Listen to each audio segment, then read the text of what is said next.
Hi hello friends, welcome back to our channel VS info kitchen. ನಾನು ನಿಮ್ಮ ಮಂಜುಳಾ. ಬನ್ನಿ ಇವತ್ತು ಪಾಪಸ್ ಕಳ್ಳಿ ಫ್ರೂಟಿಂದ ಜ್ಯೂಸ್ ಹೇಗೆ ಮಾಡೋದು ಅಂತ ನೋಡೋಣ.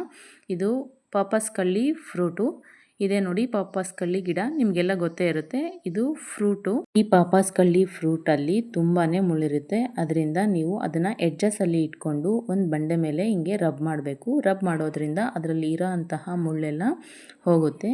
ಈಗ ಫ್ರೂಟ್ಸಿಂದ ಈಗ ಜ್ಯೂಸ್ ಹೇಗೆ ಮಾಡೋದು ಅಂತ ನೋಡೋಣ ಬನ್ನಿ.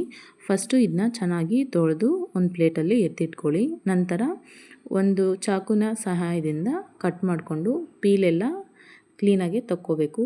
ಅಂದರೆ ಸ್ಕಿನ್ ಎಲ್ಲ ಕ್ಲೀನಾಗಿ ತೆಗೆದ್ಬಿಟ್ಟು ಮಧ್ಯದಾಗ ಮಾತ್ರ ಇರೋ ಫ್ರೂಟ್ನ ಮಾತ್ರ ಯೂಸ್ ಮಾಡ್ಕೋಬೇಕು.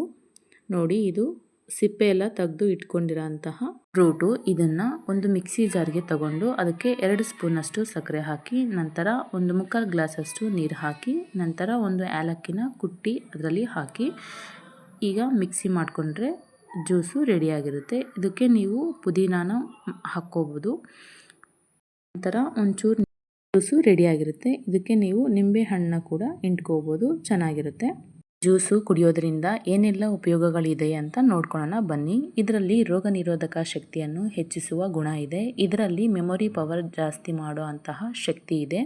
ಇದು ವೈಟ್ ಬ್ಲಡ್ ಸೆಲ್ಸ್ನ ಜಾಸ್ತಿ ಮಾಡುತ್ತದೆ. ಇದರಲ್ಲಿ ಕ್ಯಾಲ್ಶಿಯಂ ಮತ್ತು ವಿಟಮಿನ್ ಸಿ ಹೆಚ್ಚಾಗಿ ಇರುತ್ತದೆ. ನಮ್ಮ ಸ್ಕಿನ್ನ ಗ್ಲೋ ಮಾಡುತ್ತದೆ. ಇದರಿಂದ ತುಂಬಾ ಉಪಯೋಗಗಳಿದೆ. ನೀವು ಈ ಜ್ಯೂಸ್ನ ತಪ್ಪದೆ ಮನೆಯಲ್ಲಿ ಟ್ರೈ ಮಾಡಿ. ಹೇಗೆ ಬಂತು ಅಂತ ಕಮೆಂಟ್ ಮೂಲಕ ತಿಳಿಸಿ. ನನ್ನ ಚಾನಲ್ನ ತಪ್ಪದೆ ಸಬ್ಸ್ಕ್ರೈಬ್ ಮಾಡಿ. Thank you for watching. Bye.